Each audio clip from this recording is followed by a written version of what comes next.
ሰላም ሰላም ወደ ዩቲዩብ ተከታታዮች እንዴት ናችሁ? እኔ እግዚአብሔር ይመስገን ሰላም ላይ። ሰብስክራይብ አድርጋችሁ ለምትመለከቱኝ አመሰግናለሁ። ሰብስክራይብ ያላደረጋችሁ ሰብስክራይብ በማድረግ ቤተሰብ ሁሉ በየዕለቱ የምለቃቸው ቪዲዮዎች ወደ እናንተ እንዲደርስ ኦል ኖቲፊኬሽን የምትለውን ተጫኗ። ስለምታበረታቱኝ አመሰግናለሁኝ።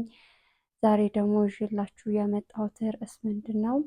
በስደት ዓለም የምትኖሩ እህቶቼ ወንድሞቼ እንዳጠቃላይ የሆነ ሀሳብ ለመስጠት ነው። በየትኛውም ሀገር ኑሩ፣ በኢሮፕ ኑሩ፣ በአረብ ሀገራት ኑሩ፣ ብቻ አጠቃላይ ከኢትዮጵያ ውጭ የምንኖር ያው ስደተኞች ነው የምንባለው እና ለእናንተ ያው እኔም ስደተኛ ስለነበርኩኝ በቅርብ ነው ወደ ኢትዮጵያ ገባሁትኝ። ለዛ ነው ለእናንተ ትንሽ ካየሁትኝ አንጻር በተለይ አዲስ መምጣት ላሰባችሁ ለእናንተ ነው። እኔ ካየሁት ከአየሩ ሁኔታ ከሀገሩ ነባራዊ ሁኔታ ትንሽ ለእናንተ ሀሳብ ለማካፈል ነው። በፊት ላይ ከሀገራችን ከመሄዳችን በፊት ያሉት ነገሮች እና አሁን ላይ ልንመጣ ባሰንባቸው ሰዓቶች ወይንም አሁን ያለንበት እኛ ፍጹም የተለያየ ነው። በጣም የተለያየ ነው። ከጓደኞቻችን ብትሉ፣ አየር ንብረቱ ብትሉ፣ ቤተሰቦቻችን ብትሉ በጭራሽ በቃ እንደ ድሮ እንደምንጠብቀው ወይንም እንደምናስበው በአእምሯችን ላይ ያለው ሲሄድ የድሮ የነበረው ሁኔታ ብላችሁ ስታስቡት በፍጹም የማይገናኝ ነገር ነው ማለት ነው። እና ከዛ አንጻር እኛ ደግሞ ኢትዮጵያ ስንመጣ ምን ማወቅ አለብን የሚሉት ነገሮች በመጀመሪያ ምንድን ነው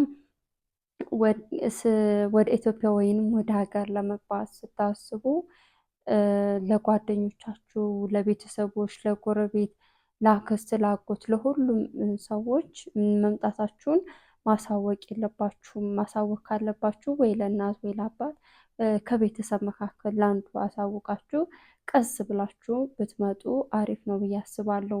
ያንን ደግሞ ልልበት ያሰብኩት ምክንያት ለምንድን ነው? ሁሉንም ልመጣ ነው ብላችሁ በተናገራችሁ ሰዓት ሁሉም የራሳቸውን ፍላጎት ከበር እንድታረጉላቸው ይፈልጋሉ። ግማሾቻቸው ምንድን ነው ስልክ ይላሉ፣ ልብስ ይላሉ። ከዛም አልፎ ተርፎ ሂውማን ሄር ሊሏችሁ ይችላሉ። ያው እኔ ከገጠመኝ ነው ለእናንተ ማካፍላችሁ። ከዛም የዘለለ ብዙ ነገር ልትባሉ ማሽን ላኩ ትባላላችሁ። ያው ኢትዮጵያ ውስጥ መኖርና እዛ ያለውን ነገር እነሱ ሄደው ስለማያውቁት እኛን መረዳት አይችሉም። የእነሱ ፍላጎት ብቻ ነው የሚያንጸባርቁት ማለት ነው። ከዛ አንጻር ቁጥብ ብንሆን መልካም ነው ማለት ነው። ሁለተኛ ነገር ደግሞ ወደ ሀገር ስንገባ የምንይዛቸው እቃዎች ለይተን ብናቅ ምን ቢይዝ ይጠቅመኛል፣ እዛ ቦታ ላይ ምን የለም፣ እዛ ቦታ ላይ ሳይኖር ቀርቶ እዚህ ቦታ ላይ ያለ ምንድን ነው ብላችሁ እንደሱ ካሰባችሁ የተወሰነ ነገር ሳይበዛም ትንሽዬ ነገር ይዛችሁ ብትመጡ እሱ አይከፋም። ነገር ግን የለም ብላችሁ እንደ ድሮ መስሏችሁ ብዙ ነገሮችን ሰብስባችሁ የምትመጡ ከሆነ ኪሳራው ነው የሚበዛው ማለት ነው። አሁን ላይ በጣም በጣም ከምትጠብቋቸው በላይ ሁሉም ነገሮች አሉ። በቃ ብር ብቻ ይኑራችሁ። ብር ካላችሁ የምትፈልጉትን ነገር ማድረግ መግዛት ትችላላችሁ። ስለዛ ብራችሁን ብቻ ሴቭ አድርጉና መግዛት ወይም ማድረግ የምትፈልጉትን ሀገር ቤት ከገባችሁ በኋላ ብትገዙት መልካም ነው ብዬ አስባለሁኝ። እቃ ሲበዛ መሰረቅ አለ፣ መበላሸት አለ፣ መሰበር አለ። ቅባቶች ወይንም ሽቶዎች ምናምን ከያዛችሁ ያ ከተሰበረ ልብሳችሁ ይበላሻል። ውስጥ ያሉት እቃዎች ከጥቅም ውጭ ሊሆኑባችሁ ይችላሉ። እቃ ሲበዛ መልካም አይደለም። እኔ በጣም ብዙ እቃዎች ገዝቼ ነበረ። ስመጣ ግን በጣም ፈልጋቸው የነበሩት እቃዎች ተሰብረውብኝ ሳይ ተሰምቶኛል። በጣም ፈልገናቸው ያገኘናቸው እንጠቀምባቸዋለን ስለ ሳንጠቀምባቸው ስቀር አንደኛ አልተገለገልንም፣ ሁለተኛ በእነሱ ምክንያት የምንከስረው ገንዘብ ስላለ ይሄንን ብናስብበት መልካም ነው ብዬ አስባለሁ። ሶስተኛ ነገር ደግሞ ወደ ሀገር ከገባችሁ በኋላ ለራሳችሁ በጣም በቂ ጊዜ መስጠት አለባችሁ። ይሄንን ገና ሳትመጡ ነው ማሰብ ያለባችሁ። አገር ቤት መታችሁ በጣም ብዙ ሀሳቦች ስለሚደራረቡባችሁ የቱን አስባችሁ የቱን እንደምትጨርሱት ከየት መነሳት እና ከየት መድረስ እንደምትችሉ መወሰን እና ማሰብ በጣም ነው የምትቸገሩት።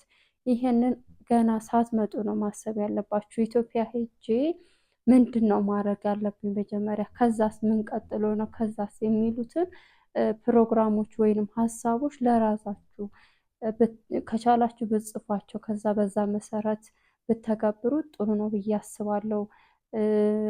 በቃ መታችሁ ትንሽ ለራሳችሁ አሚሯችሁን እረፍት የሚያደርግ ሁላችሁም በየእምነታችሁ ቤተ እምነት ቦታ ሆናችሁ ለራሳችሁ በቃ ጊዜ መስጠት፣ መጸለይ ማድረግ አለባችሁ። ራሳችሁን ማዳመጥ አለባችሁ።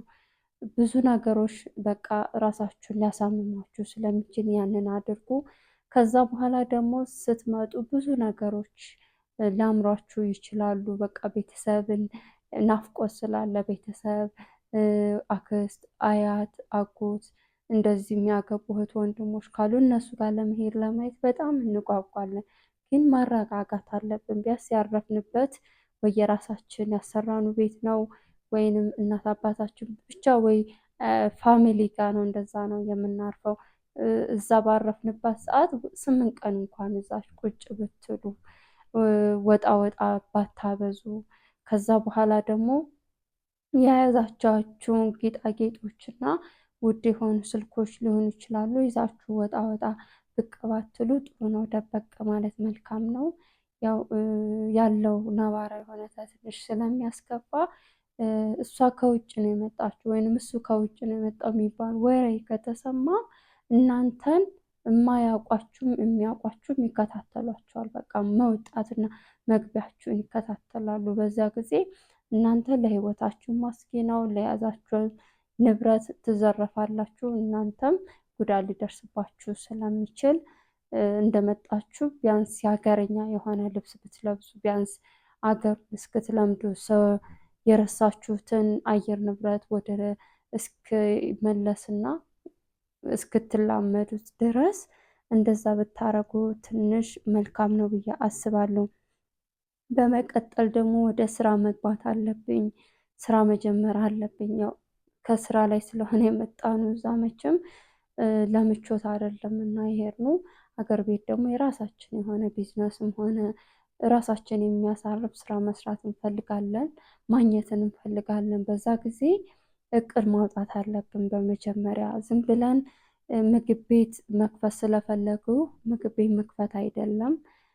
ሌላ ደግሞ ጨርቃ ጨርቅ ሱቅ ከሆነም የተለያዩ ንግዶችም ሊሆን ይችላል እና ስለፈለግን እነሱን ከፍተን መጀመር አይደለም።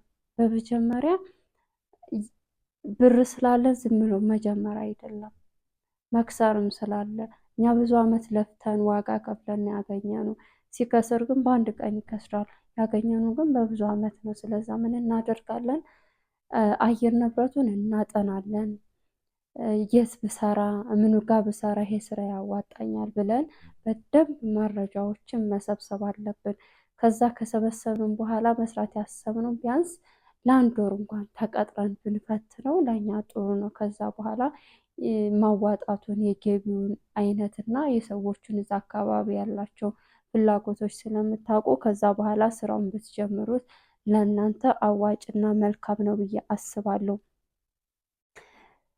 ከዛ ደግሞ በመቀጠል አሁንም ሳላስታውሳችሁ የቀረሁት ምንድን ነው፣ ወደ ሀገራችሁ ስትገቡ ከብዙ ዓመት በኋላ ለምትመጡም ሆነ ተመልሳችሁ ለሄዳችሁ፣ በተለይ ተመልሳችሁ ለሄዳችሁ ስለምታውቁት፣ ላልመጣችሁ ግን ለብዙ ጊዜ ቆይታችሁ ጠቅልዬ ነው የምገባው ብላችሁ ላስባችሁ ደግሞ የድሮ ይመስላችሁና ለእህቴ፣ ለወንድሜ፣ ለእናት፣ ላክስት ብቻ ለፋሚሊ፣ ለጎረቤት ምን ይዤ ልምጣ ብላችሁ በጣም ተጨንቃችሁ ውድ ነገር የምታስቡ ነገር አለ። እሱ ግን በጣም ስህተት ነው፣ ስህተት ነው። በጣም ነው የምትከስሩት። ያንን ነገር ስታገኙት በጣም ብዙ ዋጋ ከፍላችኋል፣ ደክማችኋል። ግን እዚህ ከገባችሁ ይዛችሁ ከመጣችሁ በኋላ የእነሱ ፍላጎት ላታሟሉላቸው ትችላላችሁ። እነሱ የማይፈልጉትን እናንተ ይሄን ይዤ ብሄድ ያስደስታችኋል ብላችሁ ያሰባችሁት ላያስደስታቸው ይችላል። በተለይ ልብስ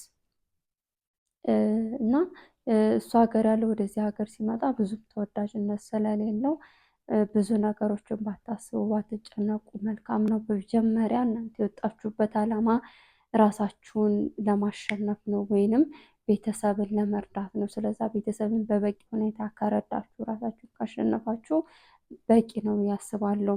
እና ለራሳችሁ የሚያስፈልጋችሁን ነገሮች ካሟላችሁ በኋላ ነው ለሌላ ማሰብ ያለባችሁ። ማድረግም ካለባችሁ ለእናት ለአባት በቃ ሌላው በቂ ነው ብዬ ነው የማስበው። በጣም ከበቂ በላይ በቂ ነው። ሁሉም ይሰራሉ፣ ማግኘት ይችላሉ። እናንተ ግን ፍቅርን እየፈለጋችሁ ሳታገኙ መዝናናትን ፈልጋችሁ ሳትዝናኑ ስለሆነ በስደት ህይወት ላይ የምናሳልፈው የምፈልገው ነገር አናገኝም። እዚህ ግን የኑሮ ውድነት አለ ይባላል፣ ጦርነት አለ። አዎ እውነት ነው፣ ሰላም የለም። ነገር ግን የተፈቀደለት እየኖረ ነው። ሰው ሁላችንም የተፈቀደልን ነው የምንኖረው። ማንም ጦሙን የሚያድር የለም። በበረከቱ በቸርነቱ እስከሆነ ድረስ ያለ ነው። እናንተ ብዙ መጨነቅ የለባችሁም። እድሜያችሁን ጊዜያችሁን መገደብና ማሳለፍ አለባችሁ ብዬ አላስብም ማለት ነው።